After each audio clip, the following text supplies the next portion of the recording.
Hello विद्यार्थियों, आप सभी लोगों को नमस्कार।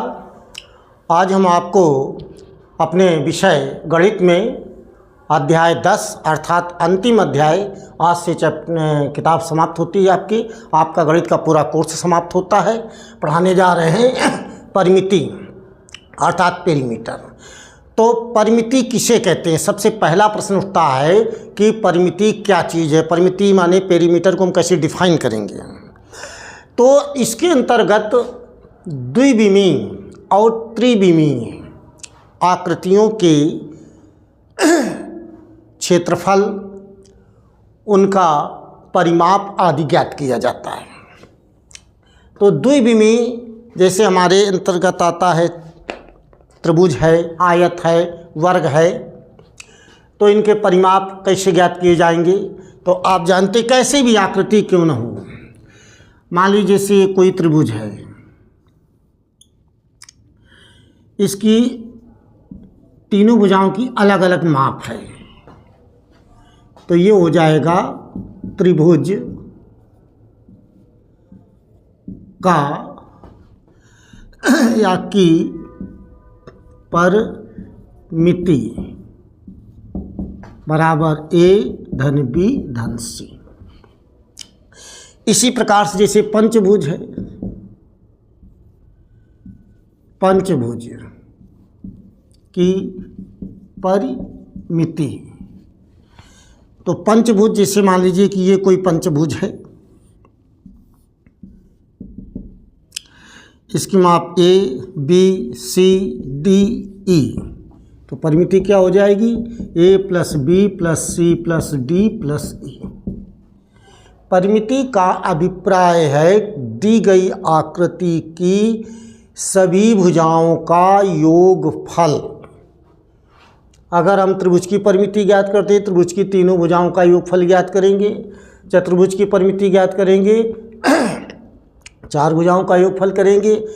पंचभुज की परिमिति ज्ञात करेंगे, पांच भुजाओं के योगफल के। अगर हम वृत्त की परिमिति अर्थात परिधि ज्ञात करते हैं तो ये होता है 2πr।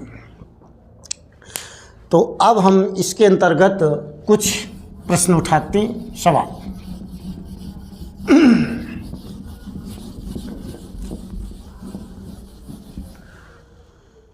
तो देखिए कि जैसे मान लीजिए कि कोई त्रिभुज है जिसकी भुजा AB बराबर 7 सेंटीमीटर, BC बराबर 3 सेंटीमीटर और AC बराबर 6 सेंटीमीटर। तो त्रिभुज का परिमाप क्या होगा? त्रिभुज का परिमाप बराबर AB धन BC धन CA बराबर होगा AB माने 7, BC माने 3, CA माने 6, 7 3 10 6 16 सेंटीमीटर। इस प्रकार से त्रिभुज का हमें परिमाप प्राप्त हुआ। अब अगर कोई आकृति हमारे पास ऐसी है खटभुजाकार,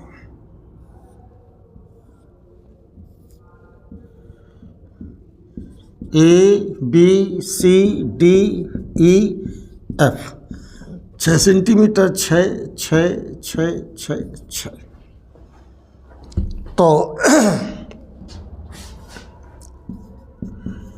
खटभुजाकार आकृति का परिमाप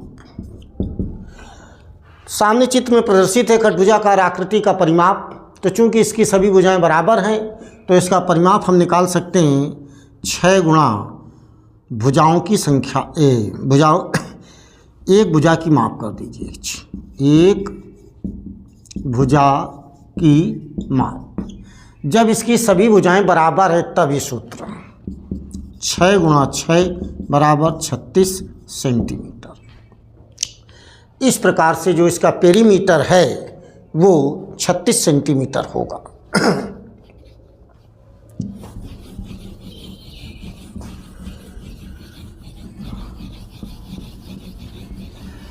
तो हमें कैसी भी आकृति दी गई हो, किसी भी प्रकार की आकृति क्यों न हो, हम उसको सभी भुजाओं का योगफल ज्ञात करके उसका हम पेरीमीटर ज्ञात कर सकते हैं। जैसे मान लीजिए कोई आकृति ये दी गई है,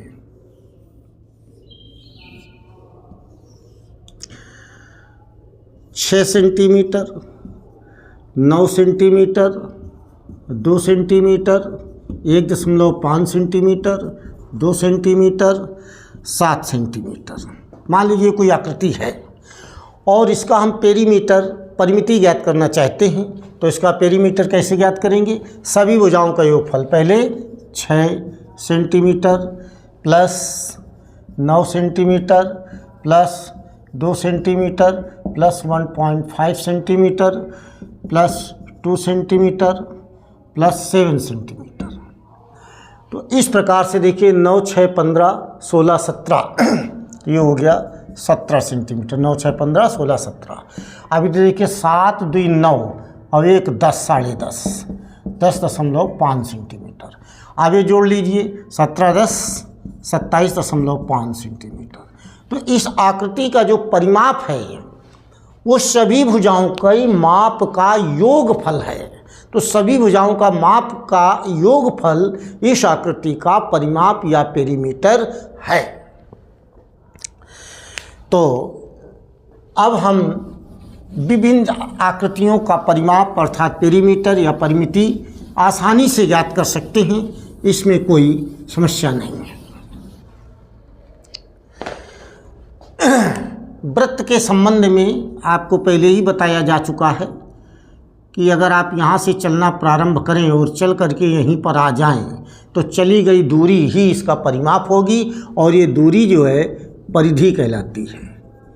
परिधि जो कि इसकी परिमिति यानी कि पेरीमीटर ये बराबर होगा 2πr। तो इस प्रकार से हम विभिन्न आकृतियों का परिमाप ज्ञात कर सकते हैं।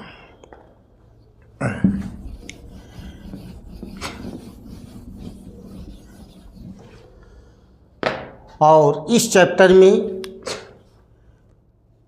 यही सारा परिमिति के संबंध में बताया गया है, जो हमने आपको सूक्ष्म रूप से बता दिया कि द्विविमीय यानी डायमेंशनल शेप में, फिगर में हम उनकी सभी भुजाओं का योगफल ज्ञात करके पेरीमीटर अर्थात उनका परिमाप या परिमिति ज्ञात कर लेते हैं। और इसी के साथ ये हमारा अध्याय समाप्त होता है। आप सभी लोगों को हम कहना चाहेंगे कि आज से गणित का हमारा कोर्स समाप्त है, तो अध्याय 1 से अध्याय 10 तक आप अपना दोहरा लीजिए। जो भी समस्या हो आप उनको हमें बताइए, हम पुनः वीडियो के माध्यम से आप लोगों को समस्या का समाधान प्रेषित करेंगे। इन्हीं शब्दों के साथ मैं अपनी वाणी को विराम देता हूँ। धन्यवाद।